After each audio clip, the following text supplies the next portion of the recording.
I'm not ashamed to own my Lord, nor to defend his cause. Maintain the honors of his word, the glory of his cross. We're in the doctrinal section of this book, and as I went through the lesson, I see that I got to be very careful on what I present in each section, or we're just going to have a repeat every week of the same lesson, because unlike the Gospels that present different stories, the theme of the book of Romans doesn't change. And so we've got to be a little bit careful in this section that we don't answer every question that Dave is going to propose in each of these sections. So, the doctrinal purpose, what is this section usually doing in this series? What is doctrine? Teaching. And so, usually, if we're doing an overview of a book, we're going to look for a central theme.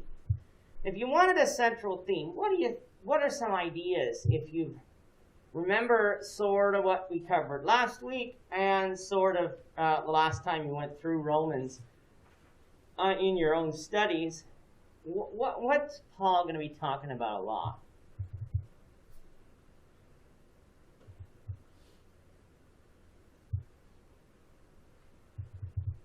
Any ideas?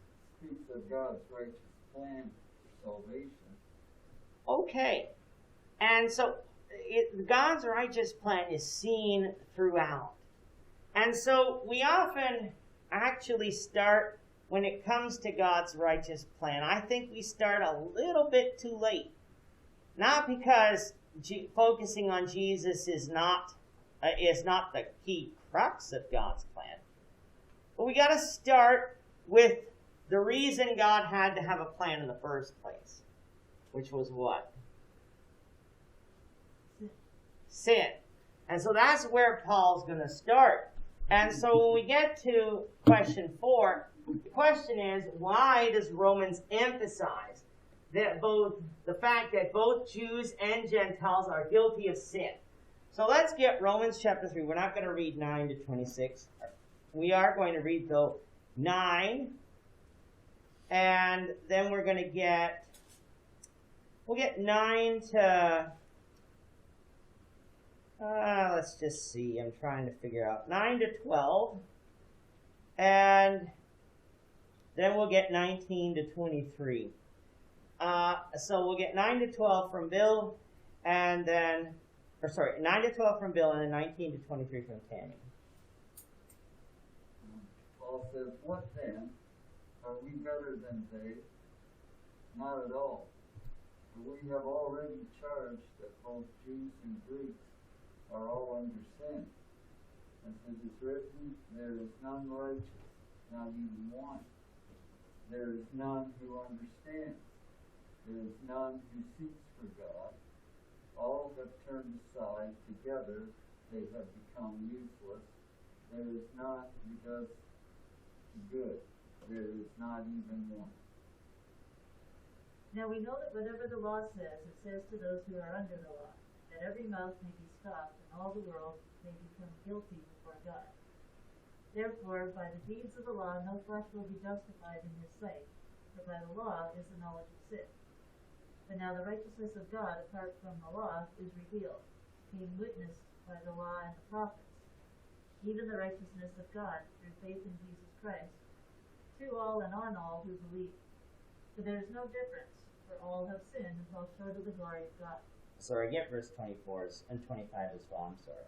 Being justified freely by his grace through the redemption that is in Christ Jesus, whom God set forth as a propitiation by his blood, through faith, to demonstrate his righteousness. Because in his forbearance, God had passed over the sins that were previously committed. All right, so let's answer the question. Why does Romans emphasize the fact that the Jews and Gentiles are guilty of sin before God? Why did Paul have to do that? Bill? Well, I think the Jews, in some respects, had special advantages. They were first chosen by God. He led them through the wilderness to the promised land. He gave them the promised land. So if I was a Jew, I might consider that, hey, I'm better than the Gentiles. God picked me. But then Paul's got to remind them, no, everyone has to be justified the same as we've all sinned. Yeah. So the Jew had thought that they had a special place in God's plan, and in a sense, yes, on a physical level they did, because Christ came through the seed of Abraham. And as it is with all mankind, we get pride and arrogance into our lives very easily. And so, as Bill said, because the Jews had this idea, okay, the Messiah was to come through the seed of Abraham, they mistook, as we'll study in the book of Galatians, the seed of Abraham to be them, when the seed of Abraham was Christ. Galatians makes that clear. The seed was Christ. He came through Abraham, yes. But the seed wasn't Israel itself, it was Christ. And so the Jews tried to justify themselves by the law that they gave. Again, I emphasize, and this is really brought out in verse 21 of Romans 3, that when we read of law, we're generally reading of the law of Moses.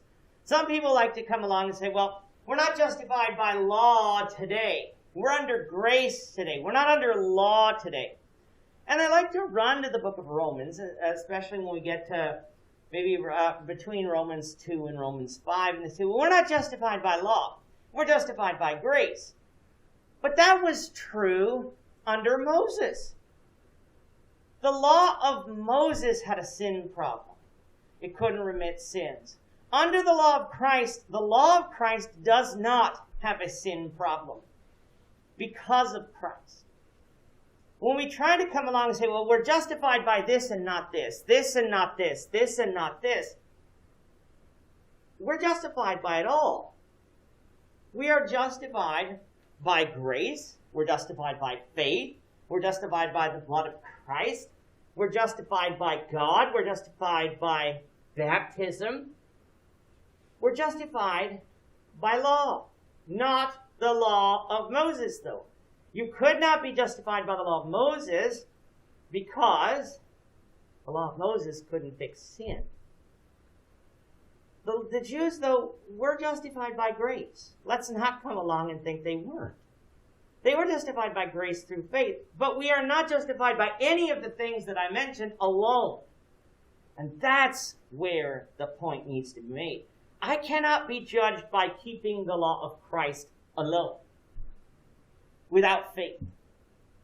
Because Paul does make the point. Law reveals sin. If I didn't have a thou shalt not, I can't break a law that doesn't exist. I can't do that. If there was no speed limits on the highway, I could travel as fast as I want, as long as I don't kill someone else. Because there's no speed limits, there's no law. But of course we know there is a law. And so when we break the speed limits, we can be punished under the law. So if there was no law, there'd be no sin. Romans makes that clear too. And so if I just come along and say, well, I'm just going to be justified by the law, well, then I'm going to have a problem. Because when I break the law, I need grace. And that is obtained through faith in God. But then I come along and say, well, I'm not going to be justified by the law. I'm going to be justified by grace. But the thing is, Romans makes it clear, shall we continue in sin that grace may abound? God forbid. We need to obey the law in order to receive grace. because we're not to continue in sin, which the law reveals to us. And so the Jews had this problem. They wanted to be justified by the law, and the law alone, and that was going to be their downfall. Now let's turn to the Gentiles. Why was it important that they be told that they are guilty?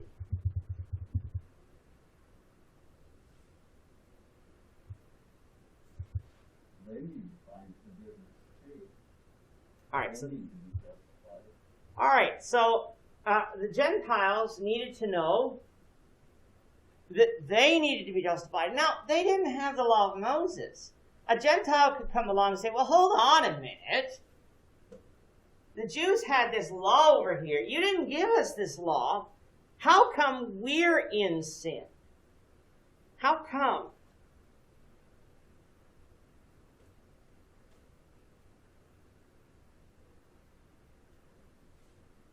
Let's go to Romans 2 to get that. We're going to have a little bit of a longer reading here. Let's go to Romans 2 and read verses 5 through, let's go through verse 16. We'll see if I want any more than that. We'll do 2 verses each. We'll start with Easter at the back. Romans 2, 5 through 16. In accordance with the law, Atonement gave you intention you are treasuring for yourself, live in the day of your faith, which is of righteousness, judgment of God. Who will govern to keep quiet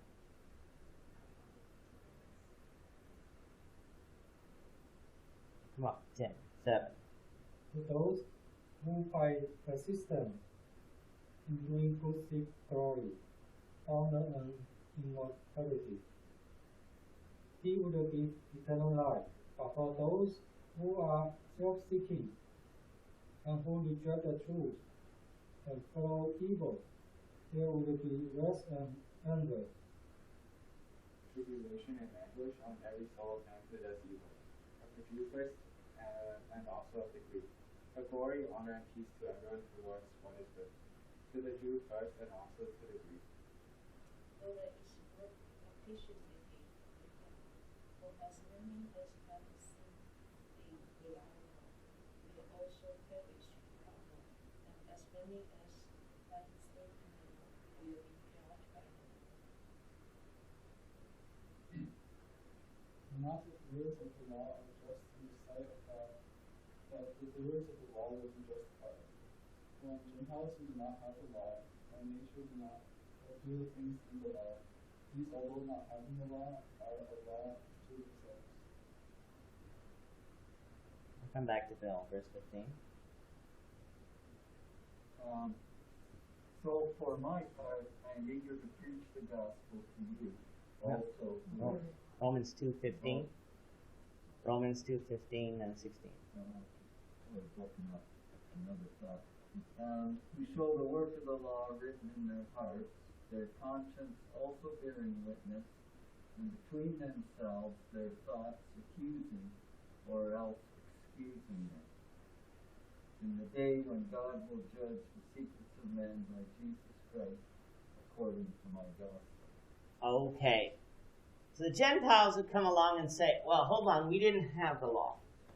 How could we be under sin and need justification at all? What's the answer?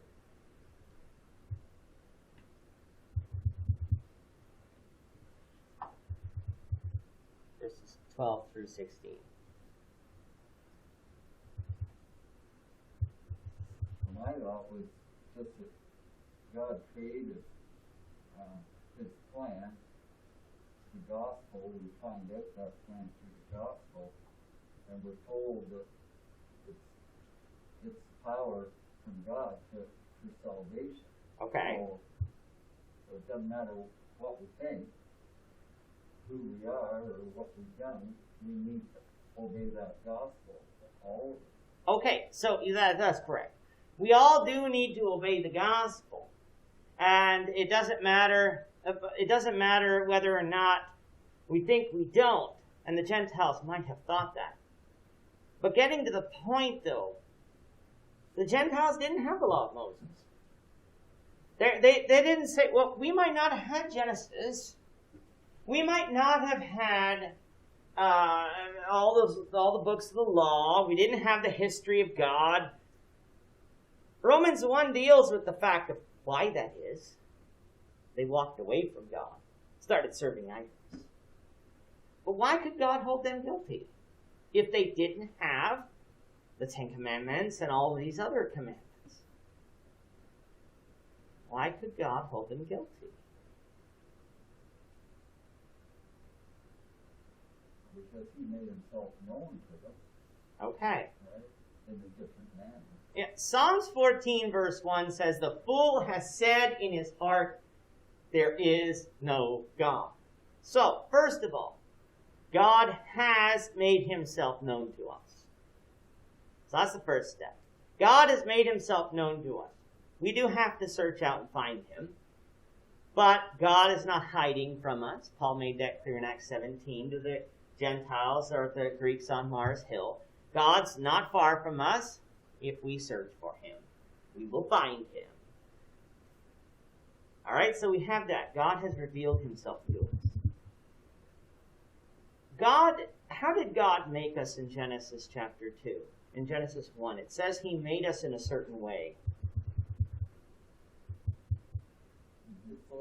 In his likeness, in his image. And part of being made in his image means we have a conscience. A conscience that will convict us of wrong, even if we always don't know something's wrong. Does a person who's never heard about God know that murder is wrong? Sure. Yeah. Do people generally know stealing is wrong? Yeah. What about adultery? Even though it's practiced today, do people generally still realize that when you get right down to it, adultery is wrong? Yeah. People understand that, and we know they understand that because they go and hide it from the other spouse. If people thought adultery was just absolutely perfect, not only would they practice it, they wouldn't try to hide it from others. We call it an affair today. But when you see it happening, when you hear about it, it's always done in secret. If something is right, people do it openly. We don't hide the fact that we give to charity as far as that charity works go out and do good works. We don't hide that fact. That's in the news. Sin is done in secret because we get ashamed of it. We may do it. And we may think, well, it's not that bad. But if it wasn't done in secret, if it was done openly, we would have the opinion that it is just great. Now, I'm not saying everybody comes along and takes that tack, but we do have a sense of right and wrong in us. And you ask the atheist why, and that's a social convention, they say. That's their new answer. Well, that's just a social construct. Well, if it's a social construct, what happens if I don't agree with the social construct? Should I be able to go against it? Well, no. Why? Because you said so? Society didn't make morality. God did. And so even though the Gentiles didn't have the law of Moses, which, by the way, you can't be justified by, they did have knowledge of sin. And because they had knowledge of sin, God could hold them accountable for it. They didn't seek after God. They could have found God had they looked, and they could have known how to be right. But even then they would have needed grace because they sinned. That's the answer, by the way, to the person who comes along. What happens to the person who today doesn't hear the gospel of Christ? Is God going to hold them accountable? Yes, the same way. He held the Gentiles accountable in Romans 2. Same way. We know right and wrong. We all sin, and we all need Christ. No ifs, ands, or buts. Bill, you got something? Yeah, just verse 21 in chapter 1 says, for even though they knew God, that means the Gentiles, we have no escape. We know God, and we chose not to honor Him, and it tells us why, because we find other speculation. We use our own wisdom to talk ourselves out of believing. Yeah. The atheist, when he wants to combat a Christian and try to get a Christian to lose their faith, how do they do it? Same way the devil did. Try to convince you from your book that your book is wrong. That's what they'll claim. The Bible is wrong. Well, in order to try to do that, you have to read it. And if you read it, you can't now claim ignorance about what it says. You at least know what it says. You may not believe it, but you at least know what it says. We can all be placed under sin because God gave us a conscience, and we go against that conscience and we sin. God can hold us accountable for it. And so we have that teaching. So that's the first part, recognizing, okay, sin. Everyone sins and falls short of the glory of God, Romans 3:23. And because all have sinned, all need a way out. And what's that way out? Christ. And that's Romans 5. So Christ died in order to reconcile us to God. So Romans teaches that. Now, because Christ died, does that mean everyone's automatically reconciled to God? Yeah, I'm shaking your head no. Why not? Because we have to make a conscious decision to accept it. We would call that what? Starts with an F.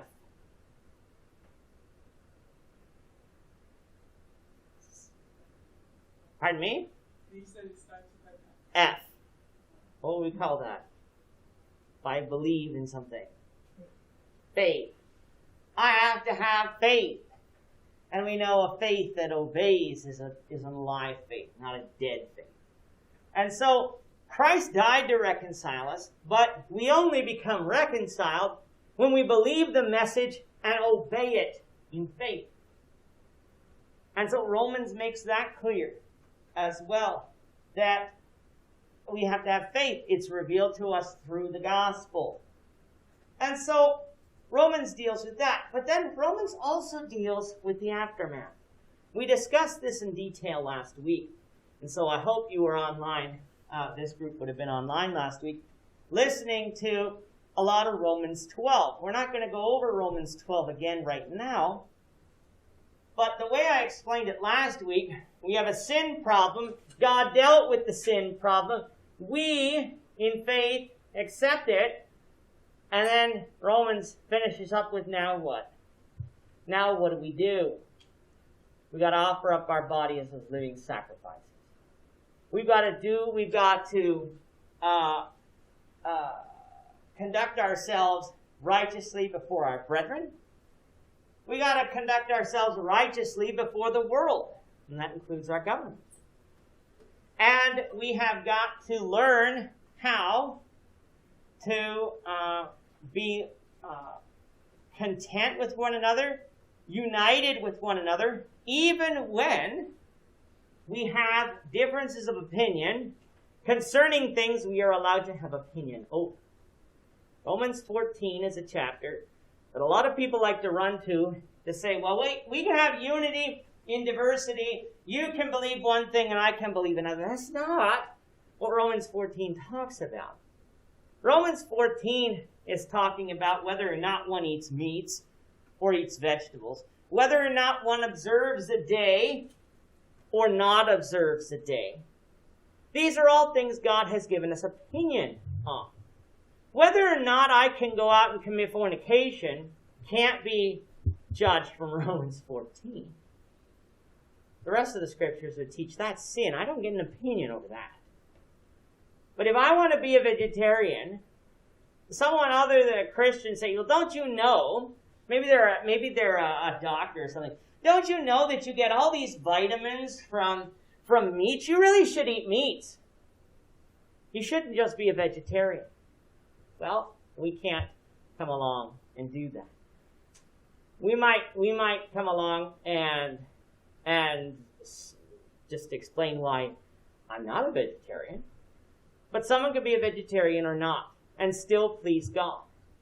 Some people leave denominations and religions where eating certain meats was never allowed, and they're not comfortable eating certain foods.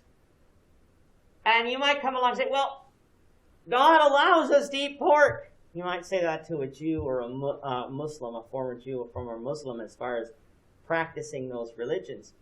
And that's true.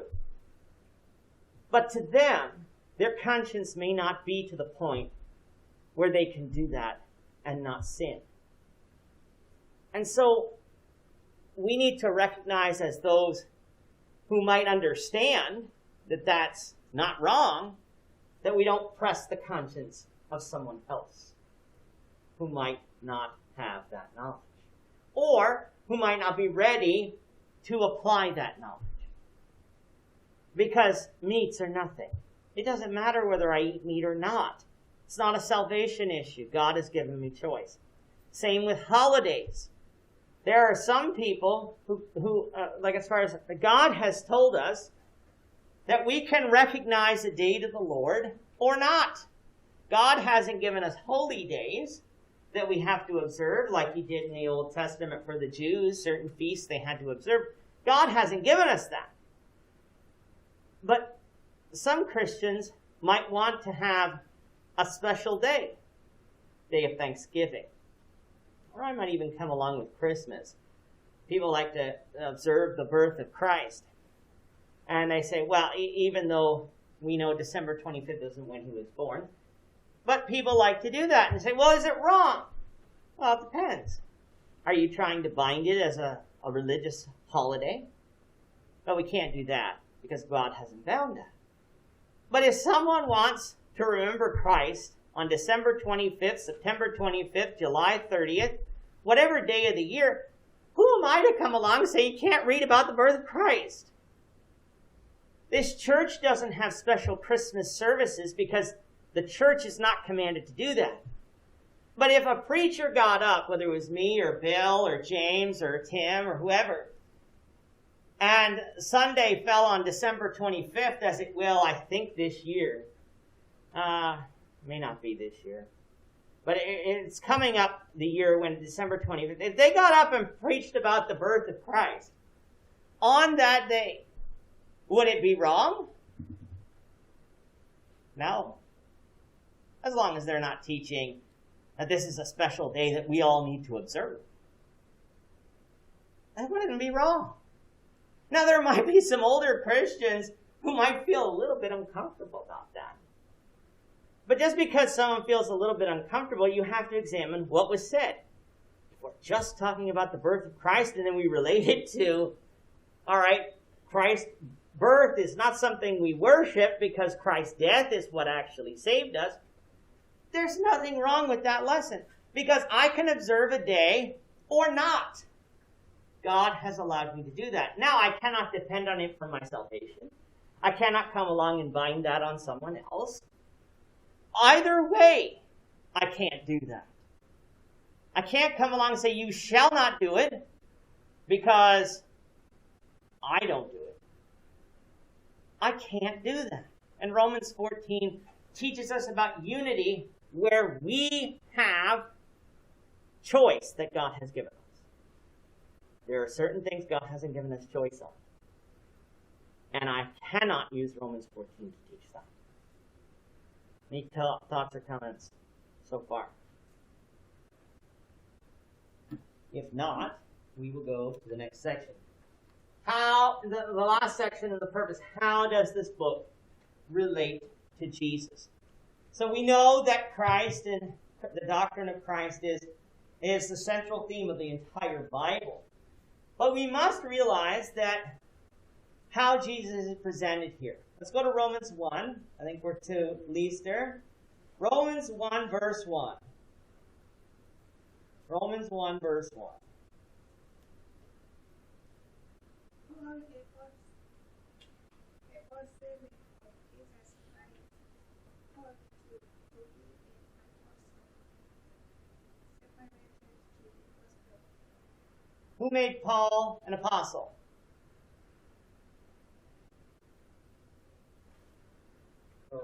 Christ did. He did so directly on the road to Damascus. Why don't we have new apostles today? Christ hasn't appointed any.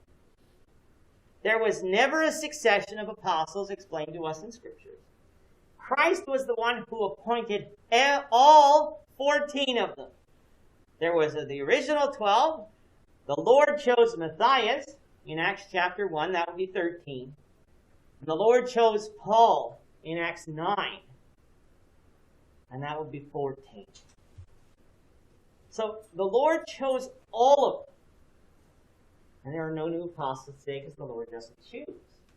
So we realize that the book of Romans presents Paul as an apostle chosen by God, or by Christ. Also presents Jesus some other way. Let's be on Romans chapter 1, verses 3 and 4. Concerning his Son, Jesus Christ, our Lord, who was born of the seed of David according to the flesh, and declared to be the Son of God, with power according to the Spirit of holiness, by the resurrection from the dead. Okay, how is Christ presented here?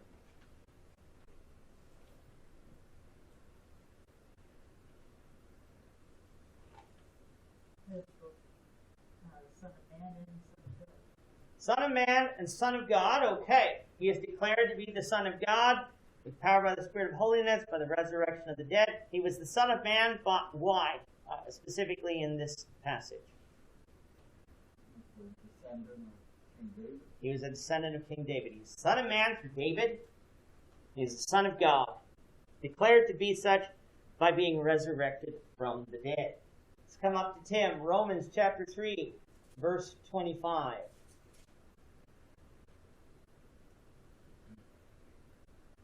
God presented him as a sacrifice of atonement through faith in his blood.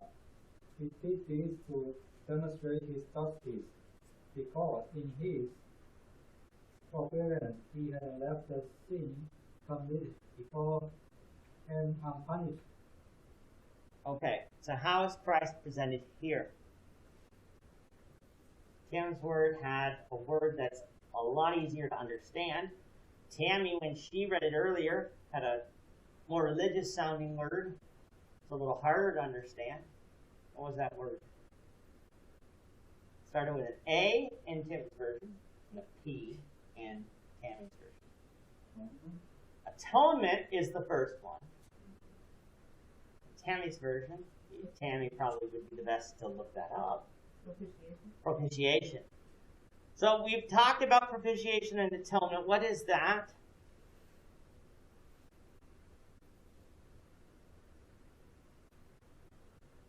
Atonement.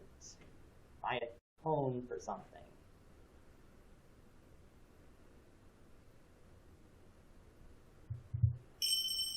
Atone for something.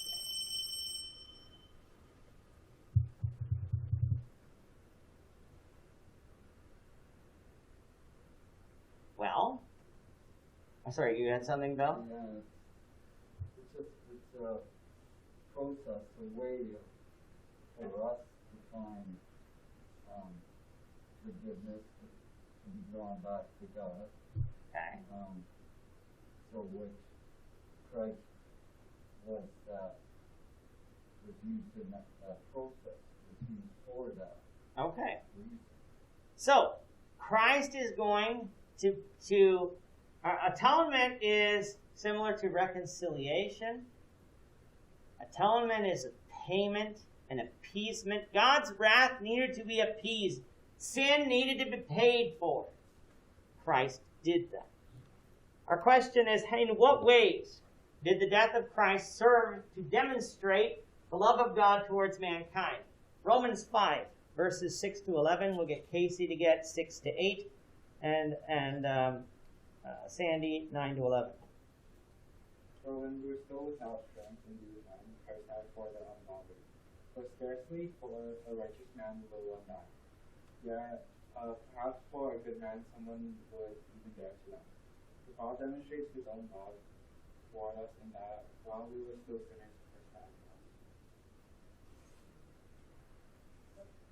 What attachment are they? Not at all. What we have. Romans 5. Romans 5, we're at verse 9.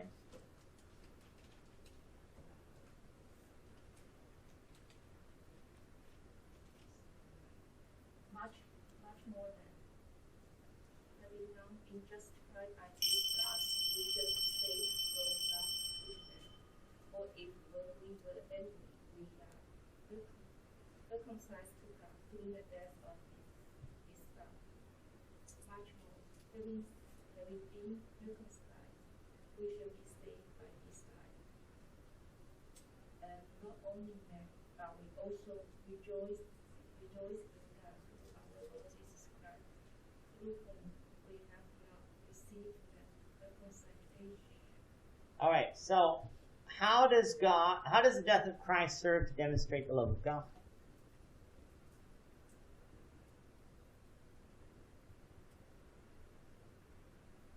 Well, there's really two things. He gave his own son, first of all, and he did this when people were still sinners. Sure. He gave his own son. Not many people would give their lives for people that hate them, for people that revile them. So God gave his own son, and Jesus willingly laid down his life for the ungodly while they were ungodly, while we were ungodly. Christ did that. That is love. That someone would do something to someone, for someone that hates them, for someone that disobeys them. What matchless love. And because God did that, the book of Romans demonstrates that he is the only way to salvation. Other religions out there, why are they false?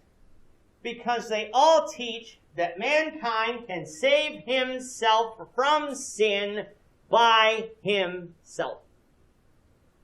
Islam teaches that. Hinduism teaches that. Buddhism teaches that. Every religion out there doesn't deal with the sin problem. How can I give my soul and pay my sin without death? How can I do that? And the answer is I can't. That's why I need Jesus. Jesus is the way.